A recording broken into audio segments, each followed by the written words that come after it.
Hello दोस्तों, कैसे हैं आप लोग। उम्मीद करते हैं आप लोग बहुत बहुत अच्छे होंगे। दोस्तों, आज हम लोग बात करेंगे कि अब बिहार में छोटी पार्टियां जो हैं, जो अलायंस में है, क्या वो बड़ी पार्टियों का, बड़े दो गठबंधन जो हैं एनडीए और यूपीए, उसका खेल बिगाड़ सकते हैं। इस पे बात करेंगे।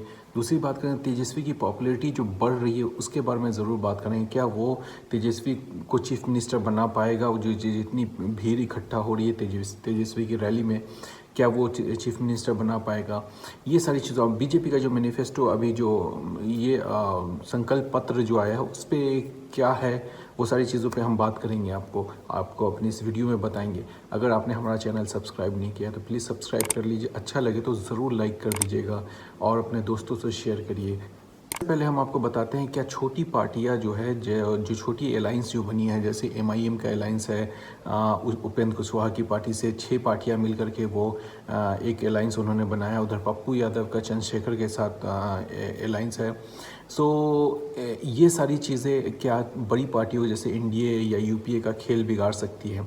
इसके बारे में हम आपको बताते हैं कि देखिए, हर सबका थोड़ा थोड़ा वोट बैंक है, लेकिन इतना बड़ा इम्पैक्ट नहीं है बिहार में। जो अभी तक रिपोर्ट आ रही है उसके हिसाब से कि ये खेल बिगाड़ सकती है महागठबंधन का या एनडीए का।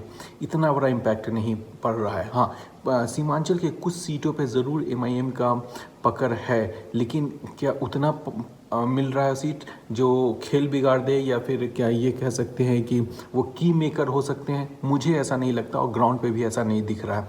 बिहार में कहीं पे भी इन पार्टियों का ज़्यादा ये नहीं है। बिहार के लोग बहुत डिसीज़न ले चुके हैं ऑलमोस्ट कि उन्हें किसे वोट करना है। ऑलमोस्ट उन्होंने डिसीज़न ले चुके हैं अभी तक। सो मुझे ज़्यादा इम्पैक्ट नहीं दिख रहा है इन छोटी पार्टियों का, स्पेशली जो छोटे जो गठबंधन बने हैं उसका मुझे ज़्यादा इम्पैक्ट दिख नहीं रहा है। हाँ, ये जो पार्टियां हैं ये 1 से लेकर के 5 सीट के अंदर में या इसी के बीच में ये गठबंधन रहने वाली हैं। चाहे उपेंद्र कुशवाहा की पार्टी हो, चाहे उपेंद्र कुशवाहा का जो अलायंस है एमआईएम के साथ वो मिला ले, या पप्पू यादव का जो है, ये 1 से 5 सीट के बीच में ये लोग रहेंगे। उपेंद्र कुशवाहा का 5 सीट, मैक्सिमम 5 सीट ये लोग जाएंगे गठबंधन के साथ, और पप्पू यादव भी मैक्सिमम 5 सीट जाएंगे गठबंधन के साथ। इससे ज़्यादा का इम्पैक्ट इन लोग नहीं पड़ेगा, मुझे ऐसा लगता है। वो भी स्पेशली एमआईएम का थोड़ा असर ज़रूर किशनगंज के एरिया में है, 1-2 सीट्स पे, उससे ज़्यादा असर नहीं दिख रहा है। तो मैक्सिमम आप दे सकते हैं तो 5 सीट दे सकते हैं, उससे ज़्यादा का इम्पैक्ट नहीं है बिहार में इन छोटी पार्टियों का। अब हम आते हैं अपने दूसरे टॉपिक की तरफ। वो ये है कि अभी जो बीजेपी का जो मैनिफेस्टो, उन्होंने संकल्प पत्र जो लाया है बिहार 2020 के इलेक्शन को लेकर, उन्हें कुछ ऐसी प्रॉमिस की है जो उस चीज़ को वो नकार रहे हैं। जैसे तेजस्वी यादव ने ये कहा था कि हम 10 लाख रोज़गार देंगे, 10 लाख रोज़गार देंगे जब भी हम पावर में आएंगे। लेकिन सुशील मोदी ने एक दिन पहले, वो नीतीश कुमार में चीफ मिनिस्टर ने भी ये कहा है कि ये पैसा आप देखिएगा, सुनिएगा वो वीडियो, उसमें इन्होंने कहा है कि ये पैसा कहाँ से लेके आएंगे। 10 लाख रोजगार अगर देते भी है तो ये पैसा कहाँ से लेके आएंगे। सुशील मोदी जी ने कहा था कि जो बिहार के सुशील मोदी जी हैं, उन्होंने कहा था ये फॉल्स क्लेम है, ये हो ही नहीं सकता, आप पैसा ला ही नहीं सकते। उन्होंने ये भी कहा था मैं वित्त मंत्री हूँ, मुझे पता है कितना पैसा सरकार के पास होता है, ये हो ही नहीं सकता कि कहाँ से ये इतना पैसा ला करके ये कर सकती है। झूठा क्लेम है, फॉल्स क्लेम है, ऐसा हो ही नहीं सकता। लेकिन ठीक उसी तरह आज जब उनका संकल्प पत्र आता है बीजेपी का, उन्होंने इन 19 लाख लोगों का रोजगार का जिक्र किया उसमें, कि हम 19 लाख लोग को, अगर चीफ मिनिस्टर इंडिया का बनता है तो 19 लाख रोजगार देंगे। तो ये क्या, आप पहले 10 लाख को नकारते हो लेकिन फिर अपने इसमें 19 लाख का जिक्र करते हो। इसका मतलब ये है कि सुशील मोदी को जो संकल्प पत्र बनाया गया उसमें उनको शामिल नहीं किया गया, तो उनको इस चीज़ का आइडिया ही नहीं था। एक दिन पहले वो कहते हैं कि ये हो ही नहीं सकता, 10 लाख आप रोजगार दे ही नहीं सकते। दूसरे उसके कल होकर के एकदम आज ये मैनिफेस्टो आ जाता है, उनका संकल्प पत्र बीजेपी का आ जाता है कि हम आपको 19 लाख रोजगार देंगे। इसका मतलब सुशील कुमार मोदी जी कहीं आउट हैं बिहार से। ये सेंटर तय कर रही है संकल्प पत्र, स्टेट से राय मशवरा नहीं लिया जा रहा है। ये मुझे ऐसा पर्सनली लगता है। सेकेंड, एक चीज़ बहुत हैरान करने वाली चीज़ मुझे लगी संकल्प पत्र में, कि उन्होंने ये वादा किया कि अगर बीजेपी यानी कोरोना वैक्सीन वो फ्री दिया जाएगा। निर्मला सीतारमण ने अभी एक अपने जो बिहार का जब वो संकल्प पत्र लेकर के आए थे 2019-20 का जो इलेक्शन का, उन्होंने ये बात बताया कि कोरोना वैक्सीन फ्री में डिस्ट्रीब्यूट करेंगे अगर क्लिनिकल ट्रायल पूरा कंप्लीट हो जाता है। तो ये कैसा चीज़ है, हमको ये समझ में नहीं आया। बहुत लोगों को ये चीज़ समझ में नहीं आया।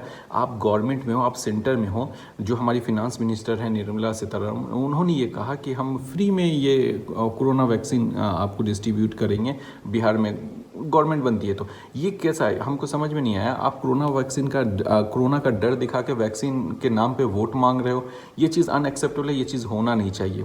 पहली बात मुझे ऐसा लगता है ये टोटली अनएक्सेप्टेबल है और लोगों को समझ में आ जाना चाहिए कि ये सारी चीज़ें लालचों में कोरोना वायरस का डर दिखा के आप ये वीडियो देखिए उनका। तीनों फेस पार करते हुए लास्ट स्टेज तक कम से कम 3 ऐसे वैक्सीन भारत देश में प्रोडक्शन के कगार पर आ गए हैं। उसके बाद वो वैक्सीन अगर साइंटिफिक लोग बोलते हैं कि हाँ ये ठीक है, ये अभी प्रोडक्शन कर सकते हैं, प्रोडक्शन करने का कैपेसिटी भी हमारा सरकार के प्रोत्साहन के वजह से रेडी बैठे हैं कि लार्ज प्रोडक्शन करने के लिए। सो जब साइंटिस्ट इसको क्लियर करते हैं, हमारे देश में वैक्सीन का प्रोडक्शन उस लेवल पर होगा जिससे जो हम इधर प्रॉमिस कर रहे हैं बिहार में हर एक के लिए मुफ्त में वैक्सीन मिल जाएगा, वो हमारे पहला संकल्प पत्र के प्रॉमिस है। भरोसा के साथ बिहार की जनता को हम आश्वासन दिलाना चाहते हैं कि वैक्सीन कोरोना वायरस का डर दिखा के ये चीज़ आप वोट मांगना, ये चीज़ कहीं ना कहीं सही नहीं है। आप अपने डेवलपमेंट के नाम पे वोट मांगिए, वो ज़्यादा बेहतर है। आपने जो काम किया उसके नाम पे वोट मांगिए, वो ज़्यादा बेहतर है, ना कि कोरोना वायरस के नाम पे। ये सारी चीज़ें मुझे लगती है जो रॉन्ग हैं। तो क्या लगता है बीजेपी के संकल्प पत्र के बारे में, जो उन्होंने प्रॉमिस किया है 19 लाख रोज़गार को लेकर के, या फिर बहुत सारे उन्होंने जो प्रॉमिस किए, या कोरोना वैक्सीन जो के बारे में, आप हमें ज़रूर कमेंट सेक्शन में बताइएगा। अब हम आते हैं तेजस्वी की तरफ। देखिए तेजस्वी के रैली में बहुत ज़्यादा भीड़ आ रहा है और इतनी भीड़ लालू यादव के भी रैली में बाज़ लोग कह रहे हैं कि नहीं आता था जितना तेजस्वी यादव के रैली में भीड़ आ रहा है। मैंने आपको पहले अपने पहले वीडियो में बताया था तेजस्वी यादव इस इलेक्शन में मास लीडर बन के उभरे हैं, इसमें नो डाउट। लेकिन क्या वो भीड़ वोट बैंक में तब्दील होगा, वोट करेगा महागठबंधन को? ये एक बहुत बड़ा सवाल है कि क्या वो वोट करता है या नहीं करता। अगर वो वोट करता है तब तो महागठबंधन के लिए बहुत अच्छी खबर है, लेकिन अभी तक के का जो रिपोर्ट है उसके हिसाब से मुझे लगता है महागठबंधन बहुत अच्छे पोजीशन में है। इलेक्शन बहुत अच्छा लड़ रही है, सीट जो भी हो, लेकिन बहुत देख करके ऐसा लग रहा है, जो ग्राउंड रिपोर्ट से जो खबरें आ रही है, जो लोकल न्यूज़ चैनल से जो खबरें आ रही है, उससे ये पता चलता है कि महागठबंधन बहुत अच्छे एक सबसे अच्छे जो तेजस्वी के साथ और महागठबंधन के साथ प्लस पॉइंट है, बिहार का युवा जो है पूरी तरह कमिटेड होता हुआ दिख रहा है महागठबंधन की तरफ, पूरी तरह वो जाता हुआ दिख रहा है महागठबंधन की तरफ। बहुत हद तक हम ये कह सकते हैं 70% युवा जो है वो महागठबंधन की तरफ झुकते हुए दिख रहे हैं। वो उनके रैली से, उनके इंटरव्यू से, उनके बातचीत से ये क्लियर पता चल रहा है। आप लोकल न्यूज़ चैनल देखें, लोकल जो रिपोर्टिंग है उसको देखिए, मेन स्ट्रीम मीडिया टोटली अलग कहानी आपको बताएगा। बीजेपी के एनडीए के बहुत हद तक उनको सपोर्ट करते हुए दिखाएगा, लेकिन जब लोकल न्यूज़ देखेंगे तो उसमें टोटल आपको कहानी टोटल चेंज नज़र आएगी।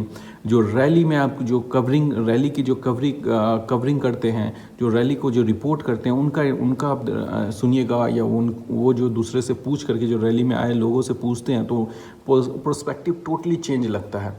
मुझे ऐसा लगता है कि युवा जो है 70% और से 75% के बीच में युवा महागठबंधन की तरफ शिफ्ट कर रहे हैं। बेरोज़गारी के मुद्दा पे, चाहे पलायन के मुद्दा पे, जो बाढ़ का इशू हुआ था, चाहे कोरोना का इशू हुआ था, बहुत सारे मुद्दों पे युवा जो है शिफ्ट कर रहे हैं महागठबंधन की तरफ। एक चीज़ और है, बिहार में बेरोज़गारी बहुत ज़्यादा है, बिहार में गरीबी बहुत ज़्यादा है।